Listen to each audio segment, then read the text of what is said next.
Welcome to part two, and I call this session, this workshop, fine print. This will be different. This will be different than last time in that what we, just as a reminder, a review, what we talked about last time was the referral. We talked about INRS 504 even before we got the special ed.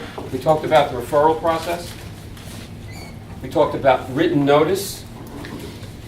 We talked about consent to evaluate. And then we talked about meetings, and we talked about development of the IEP, eligibility, and placement.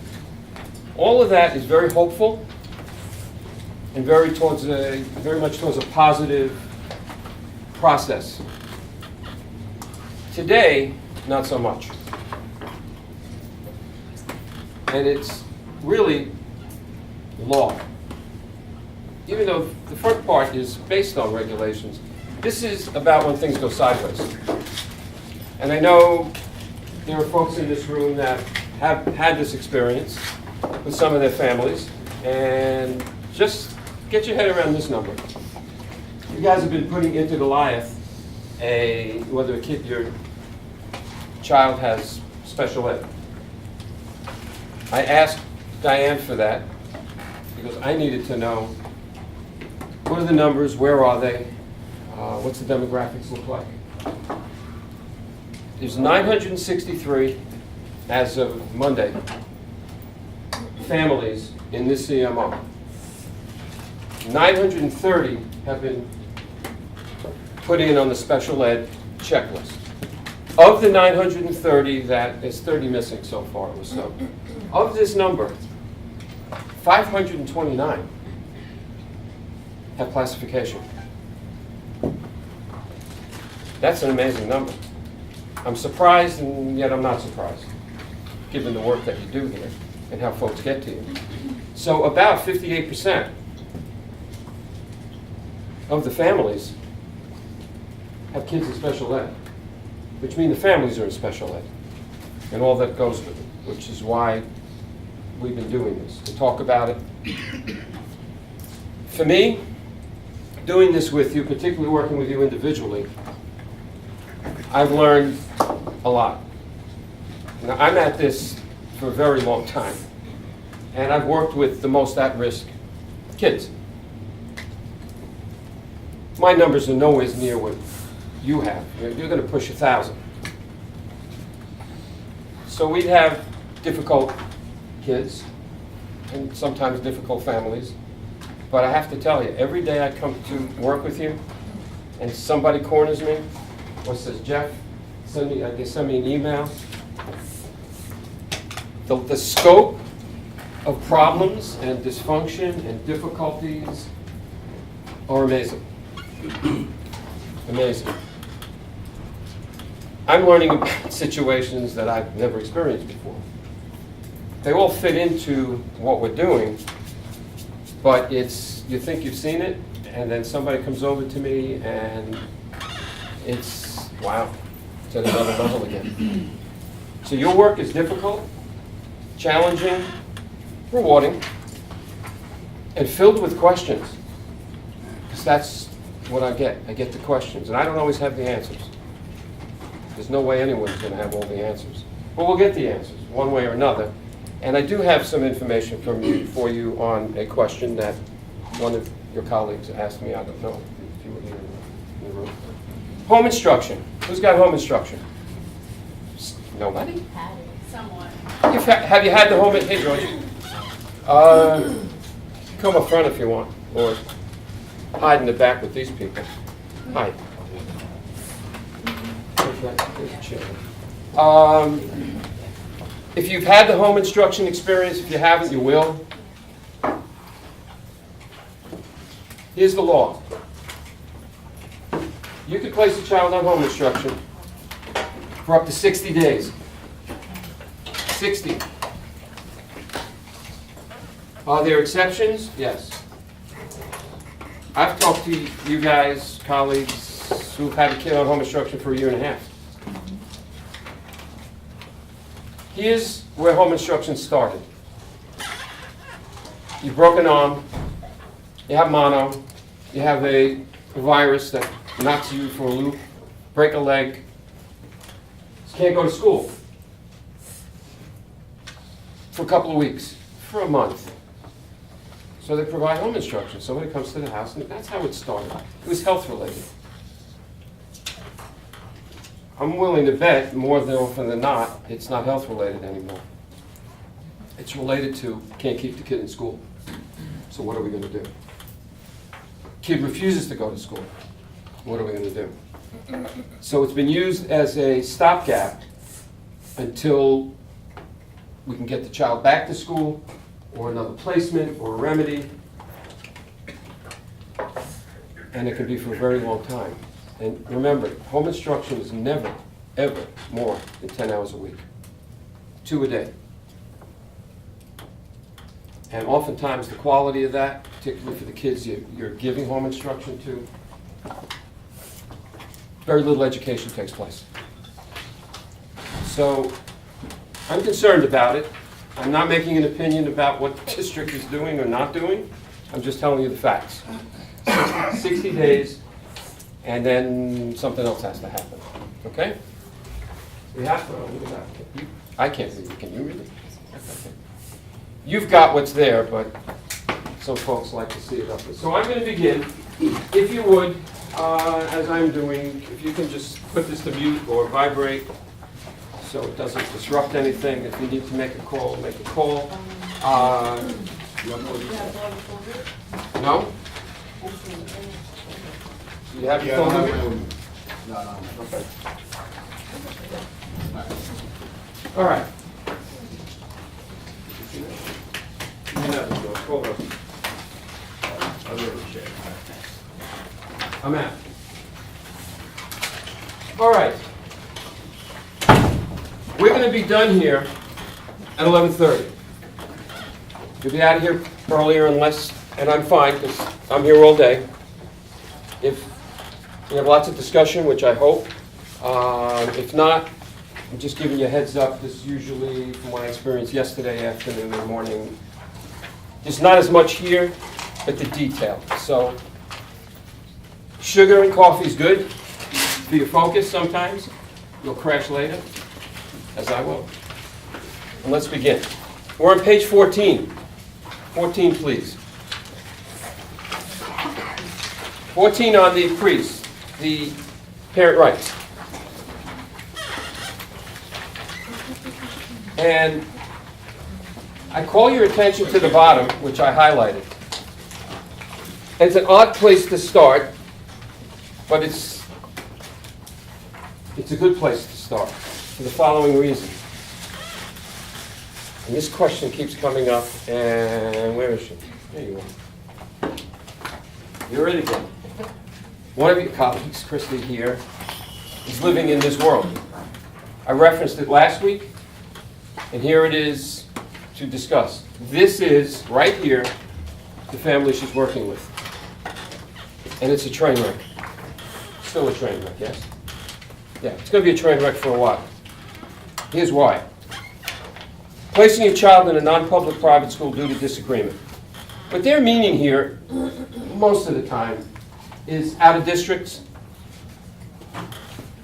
that are approved by the state, like my school was. It could be a private, doesn't matter, but it's not a public school. And if I disagree with the school district's program and I place my child in non-public, who's responsible for the money? Who pays? Parents paying. If you pull them out summarily, as one of these families did, and paid, your child has the right to FAPE, remember FAPE, free, public, appropriate. Your child is enrolled in a public school and you disagree with the school district, you can choose to place your child in a private or non-public that meets your needs, but here it is. You're responsible for the cost unless it's proven in a due process hearing, which we're going to get to in a little while, that your school district couldn't provide the services. Okay. What must I do if I plan to ask the school district to reimburse me for the non-public costs? So there is a manner, there is a way. This family, you don't mind, do you? There's no names here. This family did it their way. They had lots of money. They got lots of information from outside sources. They didn't notify the school district. They didn't ask for a meeting. They put nothing in writing. They said, can we have the records? They said, sure. They took the child, 17, placed her in a school, private, non-public, day school, $90,000 a year tuition. 90. That doesn't include transportation. I've been in this a long time. We have a tuition rate. I had one. This is arguably, for a day school, one of the highest I've ever seen. You see very high tuition rates for kids with significant disability, wheelchair, can't breathe, the most physically disabled. The heart breaks. I mean, they're being wheeled around. They can't do anything. You're going to see big tuition rates, and no one's ever going to argue it because this is the rest of their life. And they need all of this equipment. They need one-to-one. Short of that, you'll see autistic programs for autism, severe autism, not high-functioning autism, where it's one-to-one all the time. Lots of services. Very disabled. This school is not a school for that. This is a school for kids who have emotional, social disabilities. This young lady in this school, who is fine functioning academically, was getting one-to-one. One-to-one, 16, 17 years old, fully cognitive and able to work, but had lots of social, emotional anxiety and problems. Okay. So they said, we're going to place our kid there. Nothing in writing to the district. If your child has an IEP, does, developed by the district, you can place your child in a non-public. You must, here it is. This is it, guys. This is where the fun starts, which is why I'm hammering this. You must inform the school district at an IEP meeting and provide the school district with written notice at least 10 days prior to the meeting, prior to your enrolling your child in the school. You must state your disagreement, blah, blah, blah, blah, blah. There's a formal way to do this. If you have any intention of trying to get costs reimbursed. This family did none of this. What they did do, that's all of last year. Bless. This year she starts school, and this is when I got involved in it. And they found out from her daughter, from talking to other kids, that their school district was paying. Not family, another school district of another kid. Family said, wait a minute, I didn't know that. And they appealed to the district for the cost reimbursement. They also wanted their child reevaluated. Why? In the hope that if they reevaluate her, they'll agree with the placement because they had their own private reports that said, oh yeah, this is good. You know where we stand today? This family has their attorneys. The district has their attorneys. I've already read the letters. Both are wrong. Both attorneys are wrong according to the law. It's stunning. I don't know where this is going to go. When I read it, I called the county supervisor right after when I left. His name is Steve Pasternak. He's the county supervisor of special ed. Every county in the state has one. They're state employees, and they are the oracle. They approve things. I know this guy a long time. Not only is he a special education specialist, he's an attorney. Steve, I tell him the situation. The district said, no, we don't have to reevaluate her. The law says, yes, you do. You're going to hear it right here, because she's a resident. And the parents want the money back. You're not getting it. They're never going to see that money because they never followed what you're going to see through the process. So if they want to keep their kid in this school, it's going to be their dime. I don't know where this winds up. I really don't. But the only one that loses here is who? Kid. Is the child. This is like the preface to what we're going to start talking about. You might want to write it down. It's in here. It's going to come up a couple of times. Whenever there's a dispute, whether it's mediation, which is the simplest, or you go to emergent relief, or you push the due process button, that child stays put. It's actually a term. You'll see it in here. Stays put.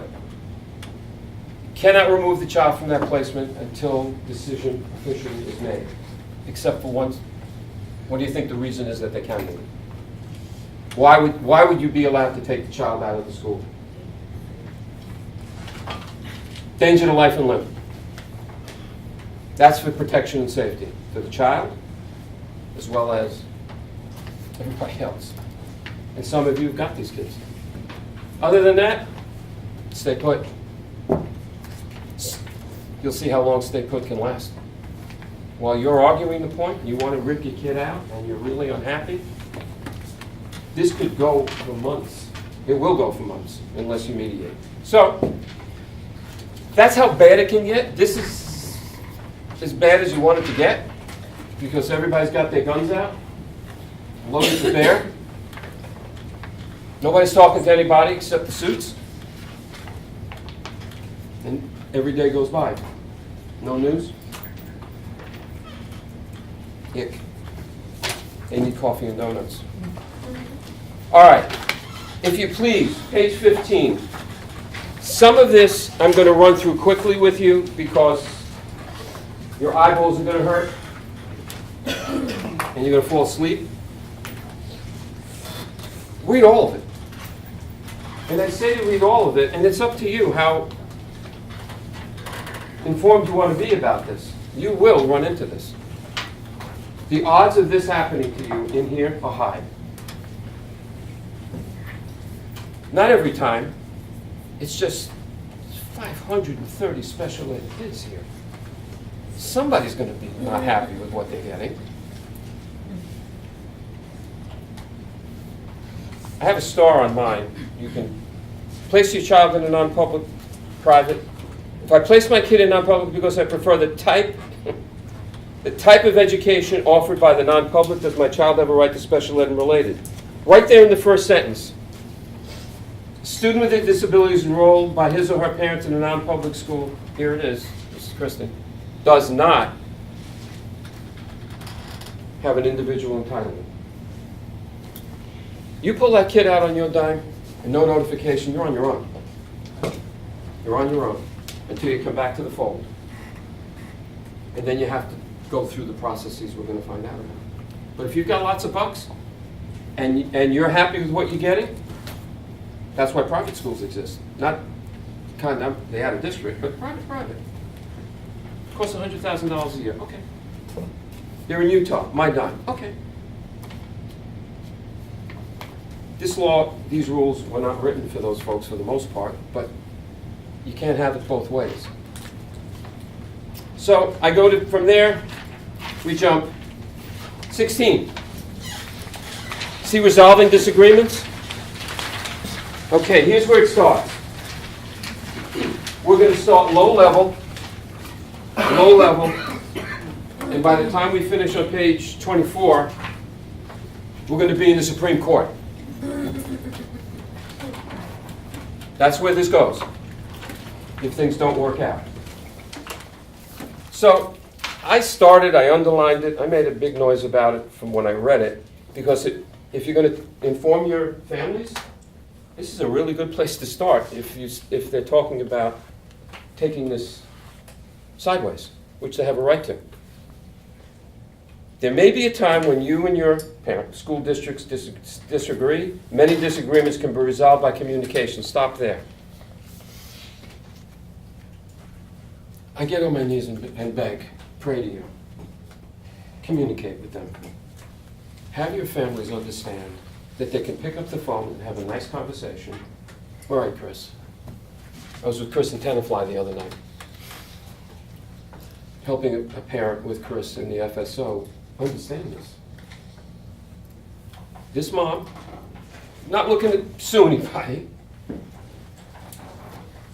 Chinese, little language problem, loving the kid, everything's fine, but doesn't believe the school district is providing in the IEP enough services, or the right services, or her child's not moving at the speed she believes he should be moving. I'm definitely going to kill myself. That's why that's there. I do a training, a workshop for special ed staff. I would love to do here in the future if there's an opportunity. It is my favorite. It's called Expectations, Attitudes, and Perceptions. Not of the kid, of the staff that work with the kid, the child. This is the conversation I had with mom. Mom's expectations of what her child should be doing and getting was so way off based on her experience with the school and her reluctance to engage.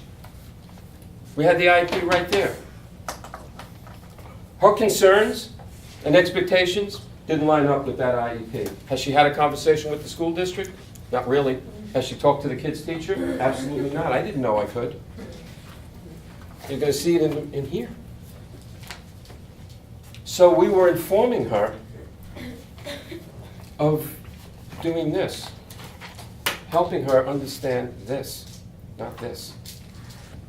Her expectations of her kid is way off target based on his capacity, driven by cultural issues, and autistic, high functioning, with lots of specific learning disabilities, and some ADHD, of course, for good measure, salt and pepper. Is he being medicated? Yeah. Yeah, a multiply disabled young man here, who's great. He was wonderful, really engaged. So communications, I'm using this as a case because the very first word here is to communicate. This mom's got to start talking to the school district, and with the help of Chris and FSO, she will. And once she does, things are going to get better. But if she doesn't talk to them, it goes to this. Oh, I read this to you. Communicate with your child's teacher, case manager, school principal, or anybody in the district. There are also procedures established that you can resolve complaints and due process. We don't want to go there.